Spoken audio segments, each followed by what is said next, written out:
Hello student, আমি Tapas sir. আজকে এই ভিডিও তোমাদের যে CC8 পেপারটা আছে 4th সেমিস্টারের, তো সেই CC8 পেপারে হিস্ট্রি অনার্সের বিগত 3 বছর যে প্রশ্নপত্র 21, 22 এবং 23 সালের, তার সেই প্রশ্নপত্র আলোচনা করবো। তবে বলবো যে এখন চ্যানেলটিকে সাবস্ক্রাইব করে অবশ্যই চ্যানেলটিকে সাবস্ক্রাইব করে রেখো এরকম ভিডিও সবার আগে পাওয়ার জন্য। তো দেখো, তোমাদের 2021-এর প্রথম প্রশ্ন আলোচনা হচ্ছে। দেখো তোমাদের CC8-এর ফার্স্ট, দেখো তোমাদের শর্ট প্রশ্ন, মুদ্রণ যন্ত্র আবিষ্কারের সঙ্গে যুক্ত একজন ব্যক্তির নাম লেখো। নেক্সট, কোন বস্তুর আবিষ্কার ইউরোপীয় রণকৌশলের পরিবর্তন এনেছিল? তারপর, সপ্তদশ শতকে অর্থনৈতিক সংকটের ফলে ইউরোপে কোন অর্থনীতির পতন ঘটে? নেক্সট, সপ্তদশ শতকে ইংরেজ বিপ্লবকে কোন ঐতিহাসিক পিউরিটান বিপ্লব বলেছেন? তারপর, একজন লেভেলার নেতার নাম লেখো। নেক্সট, উইনস্ট্যানলি কে ছিলেন? তারপর, কেপলার কে ছিলেন? পরের প্রশ্ন। নেক্সট দেখো তোমাদের, টেলিস্কোপ কে আবিষ্কার করেন? প্রিন্সিপিয়া ম্যাথামেটিকা কে রচনা করেন? নেক্সট, কোন ফরাসি মন্ত্রী মার্কেন্টাইলবাদী অর্থনীতির সমর্থক ছিলেন? তারপর, শিল্প বিপ্লব প্রথম কোন দেশে হয়েছিল? কোন বিপ্লবের ফলে ইংল্যান্ডের সাংবিধানিক রাজতন্ত্র প্রতিষ্ঠিত হয়েছিল? নেক্সট, কোন ইংরেজ দার্শনিক একটি উদারপন্থী রাষ্ট্র ব্যবস্থার ধারণা দিয়েছিলেন? তারপর, একজন জ্ঞানদীপ্ত স্বৈরাচারীর নাম লেখো। রুশো কে ছিলেন? তো তোমাদের কিন্তু এই ছোটো প্রশ্নের উত্তর কিন্তু এই ভিডিওরই ডিসক্রিপশন বক্সে তার লিঙ্ক দিয়ে দেবো। তোমাদের খুব তাড়াতাড়ি তোমাদের আমি কিন্তু হয়তো 1 থেকে 2 দিনের মধ্যেই তোমাদের কিন্তু এই শর্ট প্রশ্নের উত্তর আমি দিয়ে দেবো। বিগত তোমাদের এই 3টে ইয়ারের যে ছোটো প্রশ্নের উত্তর তোমরা কিন্তু পারলে দেখে নিও, ঠিক আছে? নেক্সট দেখো তোমাদের 5 মার্কসের প্রশ্ন, তোমাদের সামরিক বিপ্লব সম্পর্কে সংক্ষিপ্ত টিকা লেখো।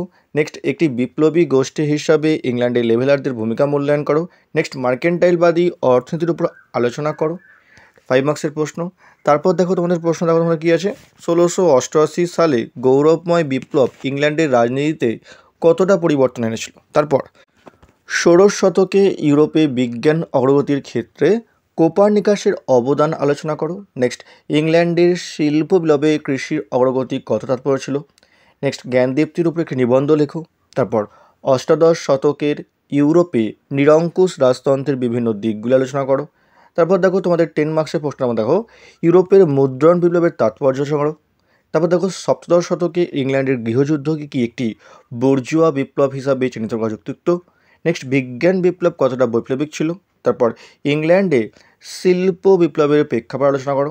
তারপর, ইংল্যান্ডে কিভাবে সংসদীয় রাজতন্ত্র গড়ে উঠেছিল?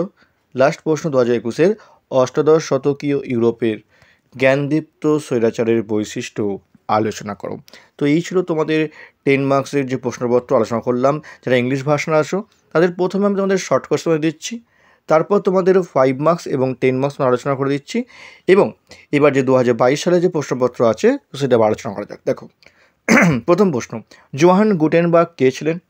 তারপর, কোন বস্তুর আবিষ্কার ইউরোপীয় রণকৌশলে পরিবর্তন হয়েছিল? নেক্সট, ভূমধ্যসাগরীয় অর্থনীতির পতনের পর কোন ইউরোপীয় দেশ অর্থনৈতিকভাবে দুর্বল হয়েছিল?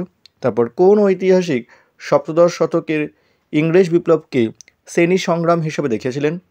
জন লিনবার্ন কে ছিলেন? তোমাদের আবার বলতে আমি এই শর্ট প্রশ্নগুলোর যে উত্তর তার এই ভিডিওর ডেসক্রিপশন বক্সে আমি 1 থেকে 2 দিনের মধ্যে তোমাদের লিঙ্ক আমি তোমাদের দিয়ে দেবো। তোমরা পারলে কিন্তু অবশ্যই তোমরা কিন্তু উত্তরগুলো তোমরা দেখে নিও। নেক্সট দেখো তোমাদের পরের প্রশ্ন, দেখো তোমার শর্ট কোশ্চেন, একজন ডিগার নেতার নাম উল্লেখ করো। কোপার্নিকাস কে ছিলেন? আইজ্যাক নিউটন রচিত একটি গ্রন্থের নাম লেখো। সায়েন্স ইন হিস্ট্রি গ্রন্থটির লেখক কে? কোন অষ্টাদশ শতকীয় অর্থনীতিবিদ মার্কেন্টাইলবাদের তিক্ত সমালোচক ছিলেন? ইংল্যান্ডের শিল্প বিপ্লবের পেছনে কোন শিল্প প্রধান ভূমিকা নিয়েছিল? জন লক কে ছিলেন? তারপর, কোন বিপ্লবের পর ইংল্যান্ডের সাংবিধানিক রাজতন্ত্র প্রতিষ্ঠিত হয়? তারপর, ফরাসি দার্শনিক মন্তেস্কু প্রণীত একটি বইয়ের নাম লেখো। দ্বিতীয় জোসেফ কে ছিলেন? এবার দেখো 5 মার্কসের প্রশ্ন, আমাদের মুদ্রণ বিপ্লব সম্পর্কে টিকা লেখো। সপ্তদশ শতকে ইংরেজ বিপ্লবকে বুর্জুয়া বিপ্লব হিসাবে চিহ্নিত করা যুক্তিযুক্ত? বৈজ্ঞানিক অগ্রগতির যুগে স্যার আইজ্যাক নিউটনের অবদান আলোচনা করো। নেক্সট, জন লক কীভাবে একটি উদারনৈতিক রাষ্ট্রের রূপরেখা তৈরি করেছিলেন? তারপর দেখো 5 মার্কসের প্রশ্নগুলো, ইউরোপীয় অর্থনীতির সপ্তদশ শতকের সংকট বলতে কী বোঝো? ইংল্যান্ডে কেন প্রথম শিল্পবিপ্লব হয়েছিল? তারপর, ইংল্যান্ডে কীভাবে সংসদীয় রাজতন্ত্র গড়ে উঠেছিল? লাস্ট প্রশ্ন 5 মার্কসের, অষ্টাদশ শতকের ইউরোপে জ্ঞানদীপ্ত স্বৈরাচারের বিভিন্ন দিক সংক্ষেপে আলোচনা করো। এবার দেখো 10 মার্কসের প্রশ্ন, সামরিক বিপ্লব সম্পর্কে সংক্ষিপ্ত আলোচনা করো। নেক্সট দেখো, সপ্তদশ শতকে ইংল্যান্ডের বিপ্লবে লেভেলার ও ডিগারদের ভূমিকার সংক্ষিপ্ত মূল্যায়ন করো। নেক্সট, আদি আধুনিক ইউরোপে বিজ্ঞানের অগ্রগতিকে কেন্দ্র করে কীভাবে বৈজ্ঞানিক প্রতিষ্ঠানগুলি গড়ে উঠেছিল।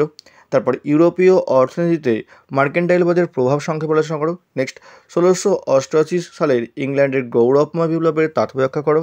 নেক্সট, সপ্তদশ ও অষ্টাদশ শতকে ইউরোপের বিভিন্ন দেশে কীভাবে নিরঙ্কুশ রাজতন্ত্র গড়ে উঠেছিল। তো এই ছিল তোমাদের 2022 সালের CC8-এর যে প্রশ্নপত্র, তা তোমাদের সঙ্গে আলোচনা করলাম এবং তোমাদের বলবো 2022 সালের প্রশ্নপত্র তোমাদের এবছরের জন্য সব থেকে বেশি ইম্পর্টেন্ট। তোমরা 2022 সালটাকে ভালো করে তোমরা কিন্তু রেডি করো, ঠিক আছে।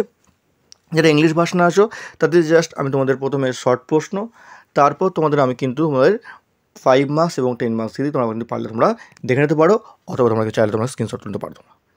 আর যারা এখনও চ্যানেলটিকে সাবস্ক্রাইব করোনি অবশ্যই চ্যানেলটিকে সাবস্ক্রাইব করে রেখো এরকম ভিডিও সবার আগে পাওয়ার জন্য।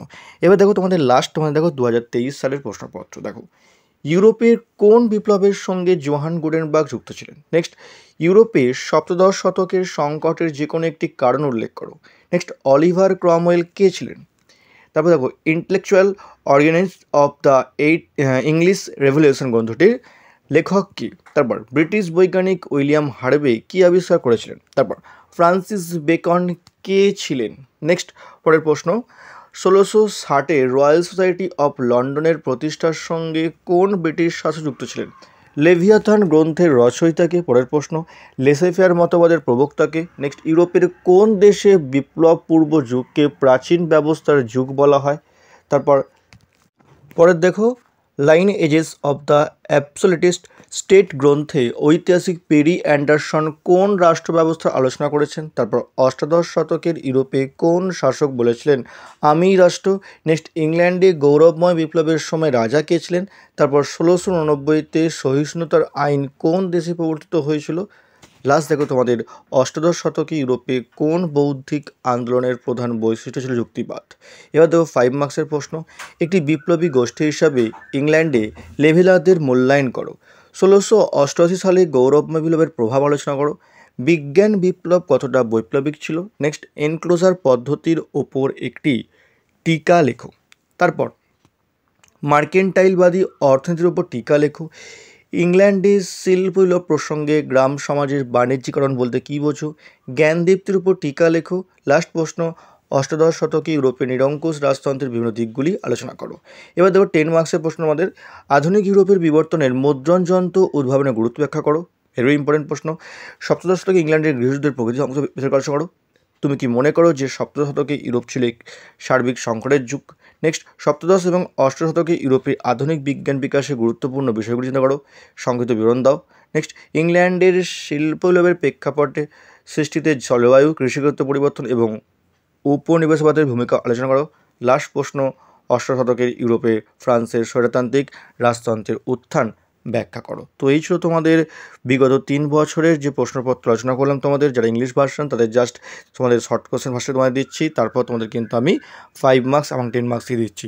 যদি ভিডিওটি ভালো লাগে অবশ্যই লাইক করো, আর নতুন অবশ্যই চ্যানেলটিকে সাবস্ক্রাইব করে রেখো এবং তোমাদের কিন্তু বিগত 3টে এর ছোটো প্রশ্নের যে উত্তর আমি কিন্তু এই ভিডিওটি ডিসক্রিপশন বক্সে আমি তোমাদের লিঙ্ক দিয়ে দেবো, তোমরা পারলে কিন্তু দেখে নিও।